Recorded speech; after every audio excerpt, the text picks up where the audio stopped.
I'm Tyler Campion, and over the past few months I've been learning like how to be a producer and director of like video production, stuff like that.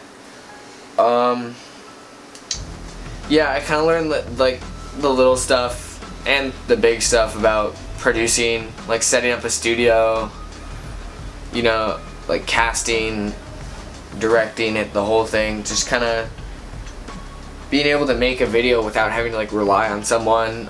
I got camera, got a microphone.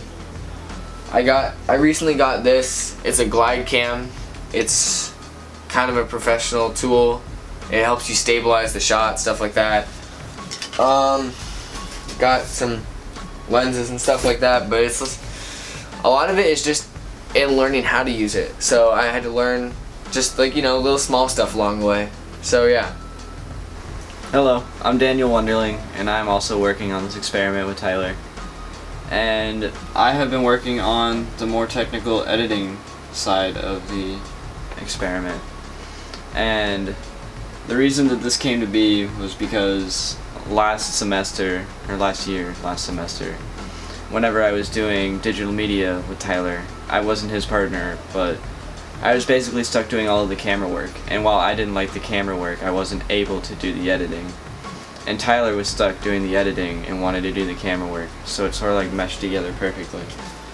But after watching some tutorials and messing around with dead clips and whatever I can get my hands on, I've found that sometimes the simplicity is key, and you don't really need to have like some crazy extravagant like transition if you don't need it. And you don't need a ton of color correction if you don't need it. And it's better to get like this shot nice before you put it in than rely a bunch on transitions and editing. So why did we walk up here? It was a cool glide cam shot. It really was, hopefully. Yeah, we this was kind of just to demonstrate how a glide cam works. We kind of invested a little bit of time and money into learning how to do that kind of stuff. Yeah, we just wanted to explain our documentary that we made. It's kind of like just a short one to demonstrate kind of what we can do in just using our newfound skills and stuff. Yeah. Alright, so basically the premise of our project was to go around and test out all our equipment and editing and get that refined, hopefully. But also to go around and ask people what they feel they've learned in school and what they find useful. And we tried to get as big of a like group as possible so that we're not dealing with like, I don't know, just like grandparents from like 1914, but also like relatively younger people too.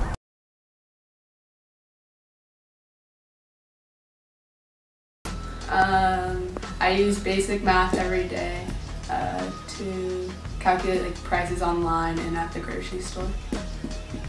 Math, the church activity. I use geometry to calculate my shot in basketball. Just like what's his name? Yeah, I had 24 points tonight. I think the most important thing I learned at school was the discipline it takes to get the assignments done, even when you feel like you don't want to do it. There's different things that I learned in school. I think most of it was learning how to get along with people, learning friendships and people I didn't like, and learning how to get along with them. Same thing with teachers. Teachers I didn't like, but I still had to do their work. I knew that eventually I would have a job with a employer that I didn't like, but I still would have to do the work if I wanted a paycheck. So I learned also how to get along with people. Learned most of my stuff in sports because I played all kinds of different sports, but I did learn how to read and write, do a little bit of math, and that reading and writing led me to, I eventually was able to write my own book and have it published. So I do have a book now that, see, I can go back to school and say, this, I learned how to at least read and write. So after all those clips and all the interviews and stuff, we came to the conclusion that people use the same basic knowledge that everyone learns in school. It's just sort of like what you use that knowledge for, like depending on how old you are, or what you're doing with your life that decides why it is relevant to you. Like, a 60-year-old woman won't think math is as important to her as a 16-year-old, but like they both probably think that it's important in one way or another.